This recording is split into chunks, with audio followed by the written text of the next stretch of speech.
თიანეთში მირზადელოვანის მუზეუმი ინრევა, შენობის კედლები დაბზარულია, რამდენიმე ადრილი ჩამოინრა კიდეც. სასწრაფო რესტავრაცია ესაჭიროება თიანეთის მხარეთმცოდნეობის მუზეუმსაც. რა პოზიცია აქვს ადგილობრივ ხელისუფლებას და როდიდან დაიწყება სარესტავრაციო სამუშაოები, ამას ჩვენი სიუჟეტიდან შეიტყობთ. განსაკუთრებით სავარაუდო მდგომარეობა ამ ოთახშია.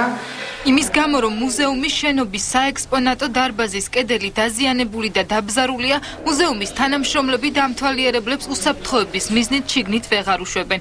გასამაგრებელია შენობის სახურავი და კედლები, შესაძლებელია იატაკი და კარფანჭრები.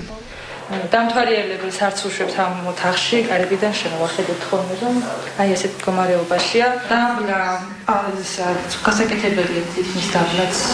ოთახები შესაძლებელია, გარეთ ეზო, ჰობეები ჩამონგრეულია და სულ ხელით ვამაგრებთ, რომ ზაფხულში საქონელი ძალიან გვაწუხებს. ანალოგიურ მდგომარეობაშია თიანეთის მხარეთმცოდნეობის მუზეუმი, სადაც 4000-მდე ექსპონატი ინახება.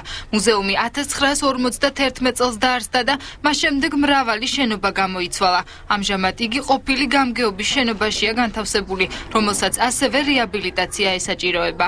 მოდელები ადგილი შეიცვალა მუზეუმმა, სხვადასხვა შენობებში იყო, ზოგჯერ ავარიულ შენობებში, შეუფერებელ შენობებში. ამჟამად მეორე წელია აქ შენობაში გადმოვიტანეთ ექსპონატები, გვაქვს გამოფენა, მაგრამ თვითონ შენობას საჭიროება რესტავრაცია. როგორც თიანეთის გამგებელი და თიანეთის მუნიციპალიტეტის კულტურისა და სპორტის სამსახურის უფროსი აცხადებს, მუზეუმების რესტავრაციის მოგვარების პროცესში აქტიურადაა ჩართული თიანეთის მაჟორიტარი დეპუტატი ზაქარია ქუცნაშვილი. მისი ინიციატივით კულტურის სამინისტროსა და თიანეთის მუნიციპალიტეტის დახმარებით სარესტავრაციო სამუშაოები გაზაფხულიდან დაიწყება.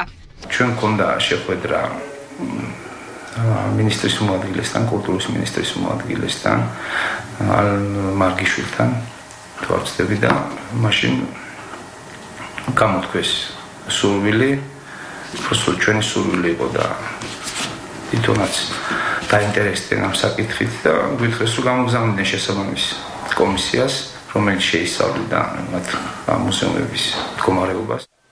მუზეუმის თანამშრომლები იმედს გამოთქვამენ, რომ მუზეუმებს რესტავრაციის ჩატარების შემდეგ მეტი დამთვალიერებელი ეყოლება.